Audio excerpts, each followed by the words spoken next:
नमस्कार, बहुत बहुत स्वागत है आप सभी का न्यूज 18 प्राइम आप देख रहे हैं और आपके साथ मैं हूं पुनीत मिश्रा। सबसे पहले बात करेंगे भोपाल की पुलिस की, उस पुलिस की जिस पर हम भरोसा करते हैं और हमको लगता है कि पुलिस है तो हम सुरक्षित हैं, लेकिन यही खाकी, यही पुलिस अनफिट है। और ये हम नहीं कह रहे हैं बल्कि ये मेडिकल टेस्ट में साफ हो गया है।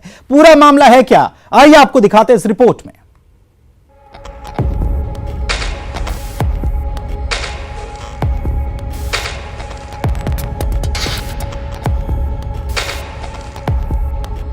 प्रदेश के सबसे बड़े शहर भोपाल की पुलिस अनफिट है। जी हां, भोपाल में हुए मेडिकल टेस्ट में ज्यादातर महिला सिपाही एनीमिक पाई गईं, तो पुरुष पुलिसकर्मी डायबिटीज के मरीज निकले।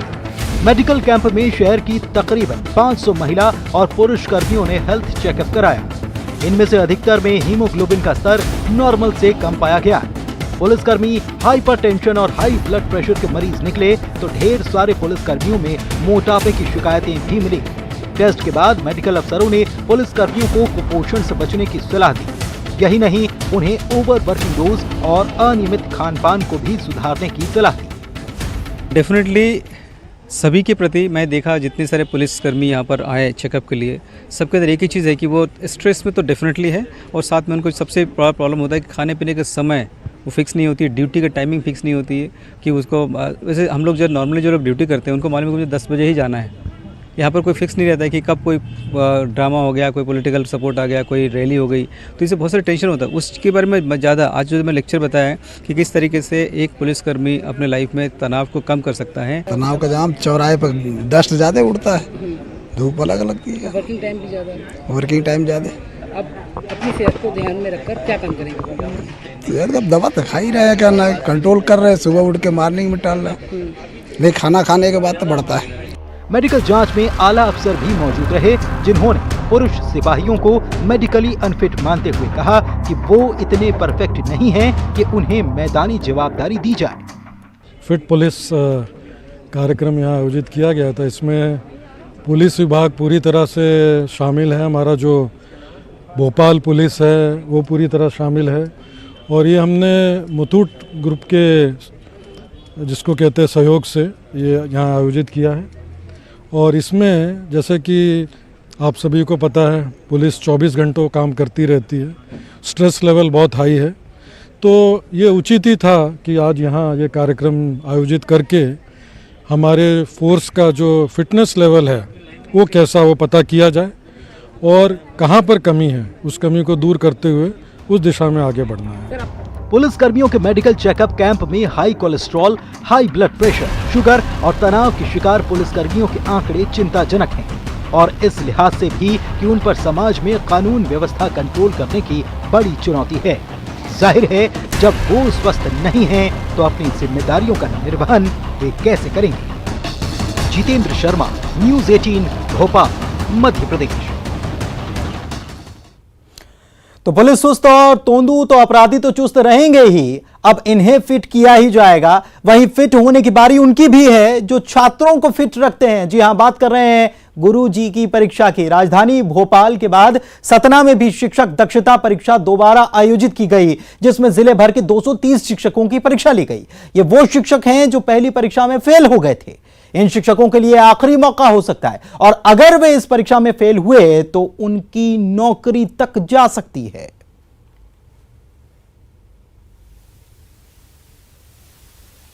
असल में ये वो शिक्षक हैं जिनके परीक्षा परिणाम 0 से 30% थे।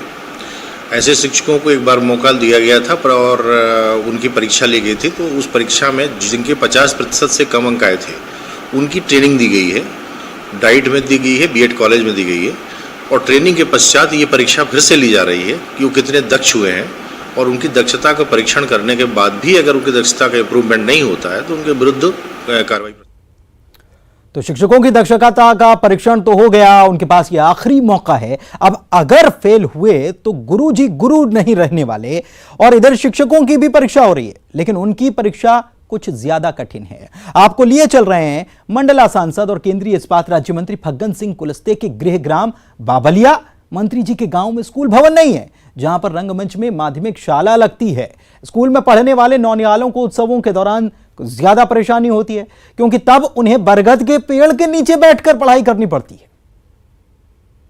1 ग्राम घुघरी में भवन न होने के कारण से हमें रंगमंच का सहारा लेना पड़ता है और बारिश के दिनों में काफ़ी दिक्कतें होती है। पूरे ज़िले में लगभग 750 के आसपास ऐसे प्राथमिक शालाएं, माध्यमिक शालाएं जो जर्जर हुए हैं और कुछ शाला विहीन हैं। इसका प्रस्ताव हम लोगों ने लगभग 1 महीने पहले माननीय मंत्री आदिम जाति कल्याण विभाग मरकाम सर के मार्गदर्शन में प्रस्ताव तैयार किया है। देखिए, कोई कारण हो सकता है, शायद, पता नहीं, मेरे संज्ञान में तो आया नहीं, परंतु आपने कहा है तो मैं कल अभी बात करूंगा कलेक्टर से। घुघरी कौन सा घुघरी है ये देखना। अब कितने सालों से फग्गन सिंह कुलस्ते सांसद हैं, केंद्रीय मंत्री हैं, सब जानते हैं, फिर भी उनको पता नहीं है। शिक्षा का सत्यानाश बरगद के पेड़ के नीचे हो रहा है, लेकिन दूसरी तरफ राज्यपाल नगाड़ा पीट रहे हैं। जबलपुर में राष्ट्रीय संस्कृति महोत्सव का शुभारंभ किया गया। राज्यपाल लालजी टंडन ने नगाड़ा बजाकर कार्यक्रम की शुरुआत की। कार्यक्रम 2 दिन तक चलेगा। महोत्सव में केंद्रीय संस्कृति मंत्री प्रहलाद पटेल और महापौर के अलावा विधायकों ने हिस्सा लिया। पहले दिन कई राज्यों से आए कलाकार अपनी प्रस्तुति देंगे। मशहूर गायक सुरेश वाडेकर भी अपनी आवाज का जादू बिखेरेंगे।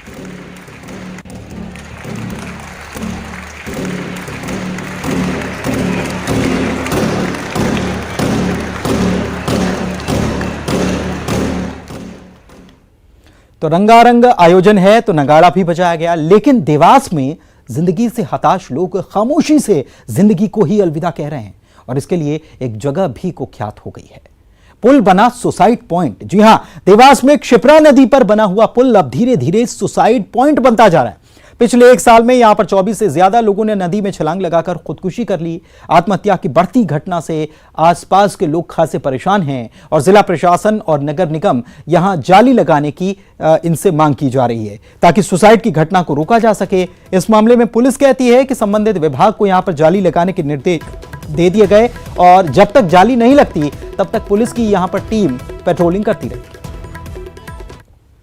सुसाइड लोग आके करते हैं। पिछली बार हमने नगर निगम को विधायक जी के माध्यम से निवेदन करा था कि यहाँ पर जाली लगाई जाए।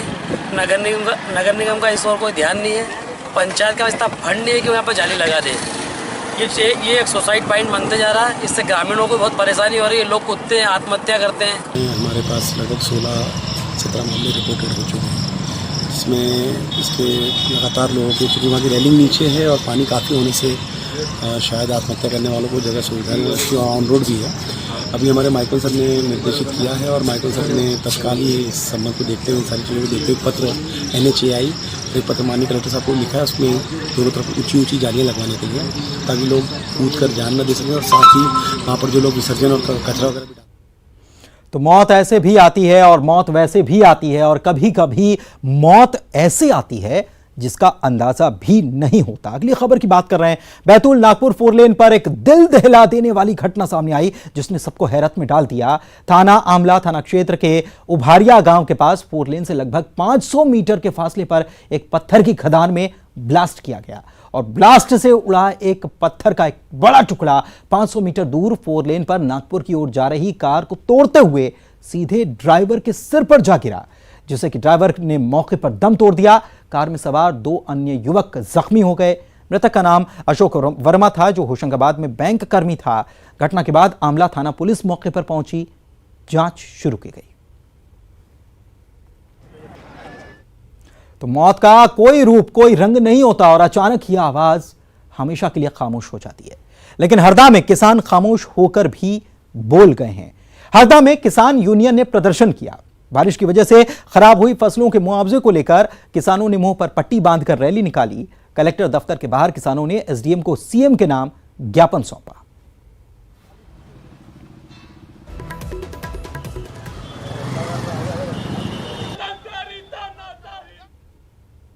तो हरदा के किसान खामोशी के साथ हक की आवाज बोल गए, लेकिन मुरैना में जो बोला गया वो आम लोगों के लिए खतरनाक साबित हो सकता है। कैसे बता रहे हैं आपको, क्योंकि मुरैना अंचल में मिलावटखोरी के खिलाफ चलाया गया सरकारी अभियान दम तोड़ता नजर आ रहा है, क्योंकि यह जहरीला कारोबार आज भी बदस्तूर जारी है। आज भी बड़ी मात्रा में सिंथेटिक दूध तैयार किया जा रहा है। इस त्योहारी सीजन में न्यूज 18 ने आपको सावधान करने के लिए सिंथेटिक दूध के कारोबारी से मुलाकात की और उसने ये बताया कि यह जहर कैसे बनता है, जिसे डॉक्टर भी आपकी सेहत के लिए खतरनाक बताते हैं। दूध है ये बेसिकली स्लो पॉइजन है, धीमे धीमे ये किडनीज को, लिवर को डैमेज करता है और प्रीमेच्योर सीएडी को भी जन्म देता है। प्रीमेच्योर सीएडी मतलब जो मेल और फीमेल में जिस एज में कार्डिक प्रॉब्लम होती है, हार्ट अटैक की जो संभावना होती है वो पहले होना, तो ये सारी चीज़ें, लिवर ख़राब होना, ये सारे केसेस आजकल बहुत बढ़ रहे हैं और लॉन्ग टर्म में एक कैंसर जैसी घातक बीमारियों को जन्म देता है। तो जहर बेचने वाले भी नहीं जानते कि वो कर क्या रहे हैं कुछ पैसों के खातिर। अगर जानते होते तो शायद जिंदगानियों से यूं खिलवाड़ नहीं किया जाता। खैर, इन दिनों हर वर्ग में सेल्फी का क्रेज सिर चढ़कर बोल रहा है। आज के समय में हर कोई व्यक्ति, चाहे वो अकेला ही क्यों ना हो, अपने फोन से फ्रंट कैमरे से सेल्फी लेकर सोशल मीडिया पर डालना भूलता नहीं है। खुद सरकार ने भी प्रदेश के कई जिलों में सेल्फी पॉइंट बनाए हैं, जहां पर लोग आकर अपनी सेल्फी लेते हैं और फिर से सोशल मीडिया पर उसे पोस्ट करते हैं। सेल्फी पॉइंट पर सेल्फी लेने वालों की फहरिस्त में अब सीएम कमलनाथ भी जुड़ गए, जिन्होंने अपने छिंदवाड़ा दौरे पर सेल्फी पॉइंट पहुंचकर अपनी सेल्फी ली। और जिस वक्त सीएम सेल्फी ले रहे थे उस वक्त वहां पर कई अफसर, पार्टी कार्यकर्ता मौजूद थे। सीएम जब अपनी सेल्फी ले रहे थे तब कार्यकर्ताओं और अधिकारियों ने सीएम की सेल्फी लेने की तस्वीरों को अपने कैमरे में कैद कर लिया।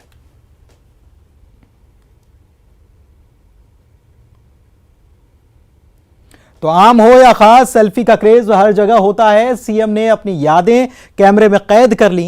इधर प्रधानमंत्री नरेंद्र मोदी बीजेपी को एक बार फिर से हरियाणा में जीत दिलाने के लिए चुनावी रण में उतर आए।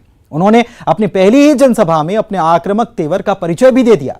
पीएम के अंदाज से साफ हो गया कि वो इस चुनाव को पूरी गंभीरता से ले रहे हैं। भले ही कहने वाले कह रहे हैं कि बीजेपी में हरियाणा में वॉकओवर मिल चुका है।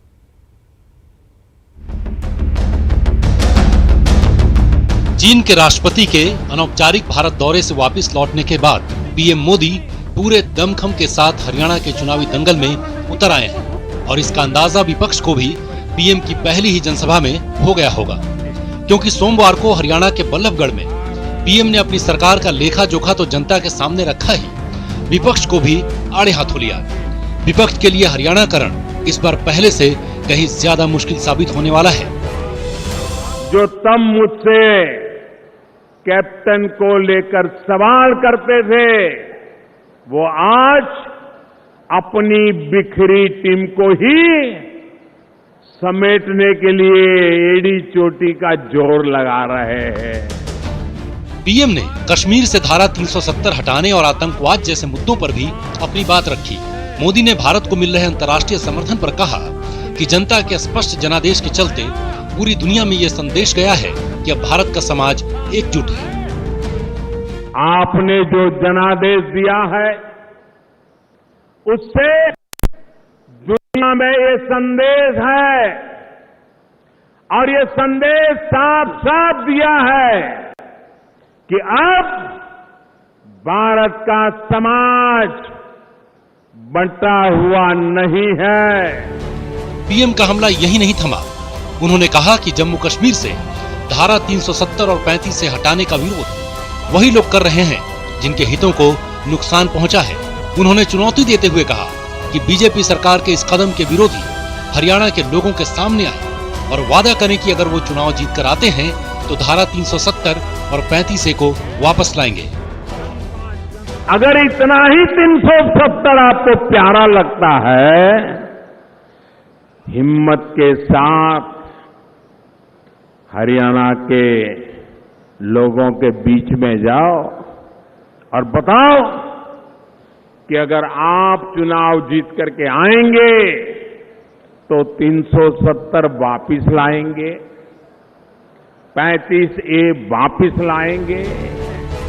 बहरहाल हरियाणा में चुनाव प्रचार के पहले ही चरण में जिस तरह से मोदी दमखम के साथ उतर आए हैं, उसे देखते हुए बहुत मुमकिन है कि पहले ही मुसीबतों से गुजर रही कांग्रेस को उभरने का मौका भी न मिले।